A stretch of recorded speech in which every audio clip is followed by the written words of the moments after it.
Hey everyone, I'm Max, this is Paul, and we have two other team members, Tanya and Sasha, and they are in a big customer meeting they had to run for RSA, so they're joining us virtually.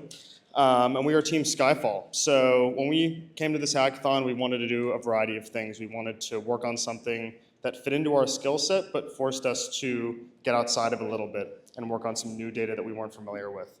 And so what that led us to is this Smart Cities initiative. With the explosion of data, the explosion of publicly available and commercial data, there's a lot of exploitation that can be done on this data. You can buy camera feeds, you can plug into publicly available data feeds, and we thought this would be a good way to experiment with what can be done with these camera feeds. So one of the things that we wanted to look into was gait analysis, and using this as a unique fingerprint to identify people across areas in cities and across the world. It is biographically very similar to a fingerprint, and you can use it to identify with a high degree of fidelity people across international borders. And I think what we've been able to build over the last 24 hours is a system for monitoring gait analysis across an urban area and across international lines. So one of the use cases that we've looked at is being able to track people who are in a certain country. We say, okay, we just saw this person with this gait profile. We check it against our database. Now we're seeing them in New York or San Francisco. This is something to flag for DHS, CBP. And yeah, so we built all of this out, and I can hand it over to Paul to talk more.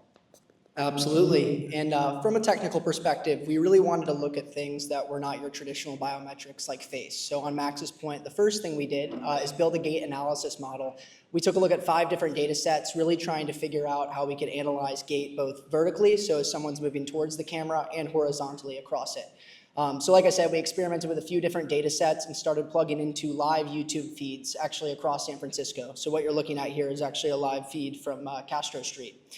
The second thing that we wanted to do as well is actually try and figure out other pieces that weren't necessarily biometric information, like accessories, figure, what someone was wearing. And so we actually plugged into Anthropic's inference on what you can see actually on the right here is us looking at certain accessories, descriptions of the individual.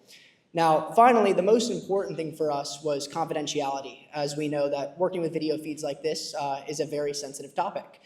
So using some of the new confidential computing techniques on H100s, we were able to build our entire gait analysis model out on those to make sure that unauthorized operators can't see that data that's coming across here, and only authorized individuals can. Sweet. Love to take any questions.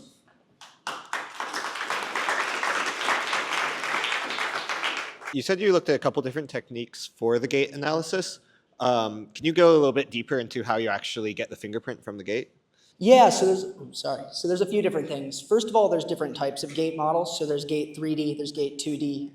And so we're really trying to figure out with the video feeds that we had access to, what we were able to work with best there. So kind of the geometry of how people are walking in the direction they're walking.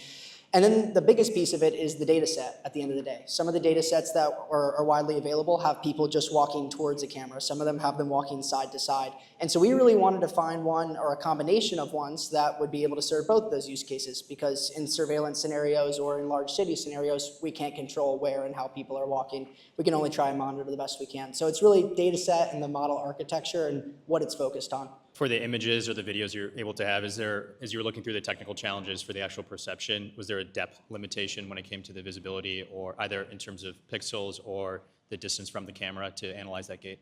So that was a big issue we ran into yesterday, and obviously one that we have not fully solved for yet. I think there were kind of 2 approaches. The first one was trying to identify the people closest to the camera that we could identify with the highest fidelity.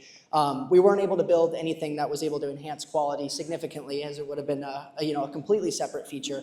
But what we were able to do is identify people in the image and videos that were actually close enough where I could say accurately that it is that individual. So I'd say that was our focus, but I think in the future there are the capabilities today to do more enhancement there. Cool, awesome. And if someone pulls a Mission Impossible and changes outfits, what happens in the scenario? Can it still kind of work through that?